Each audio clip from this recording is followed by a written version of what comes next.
Another territory. another sad thing about 1976, and we're quite it happens in the middle of the year, but this is the last big run of Sam Bass, Yeah. who I always wonder if would there have ever been a Jimmy Hart if Sam Bass hadn't got killed? Yeah, well, yeah. You- I don't know. Lawler, the music part of Lawler's career is where Hart comes in. But that is an interesting question. If Sam um, if the car accident had not happened, or if he had survived and been able to come back in some way, Because how they would have done it. that's another guy that a lot of fans just don't have any they don't know about Sam Bass or Yeah, whatever, but he was the top heel manager for yeah. most of this, well, from the early 70s through 76, and was, Lawler's supporter and um, was Very, always in his corner. very southern, deep, uh, a more East Tennessee dialect, a more uh, southern. If you're southern, you know the accents. You know the deep South accent. You know the mountain accent. You know all these different accents.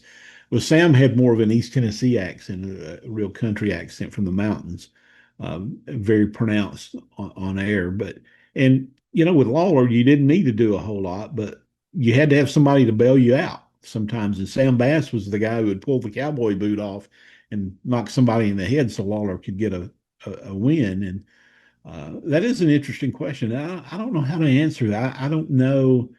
Would you have pitted Sam and Lawler against each other at some point? I'm sure they would have. They kind of did that in '74 with, to me, kind of mixed. Uh, they. I don't know. '74 blended into '75, and Lawler was gone a lot in '75, so it's hard to really measure that impact, I think. Um, so I don't know. Um, Well, they tried a lot of different managers after Sam until they settled on Hart coming in uh, there in 1980, I think it was. But Sam was, he deserves to be remembered because he was a strong, strong heel catalyst to the whole Lawler act. Right. Um, And he also, at this point, also this time was managing Don and Al Green and had managed Al Green and Phil Hickerson before. So he wasn't just a one-trick pony with Lawler. He had other connections and other folks he had managed at various times.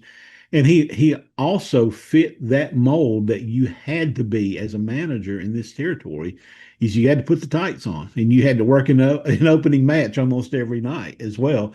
And Sam had that background where he'd been in the ring earlier on in his career, and yeah, they still had that core philosophy going back to the 50s where, six or seven guys in a car could do a card. yeah, And, yeah, there were no dedicated roles like manager. You right, also worked, yes. in the ring. And Sam had his share of time in the ring for sure.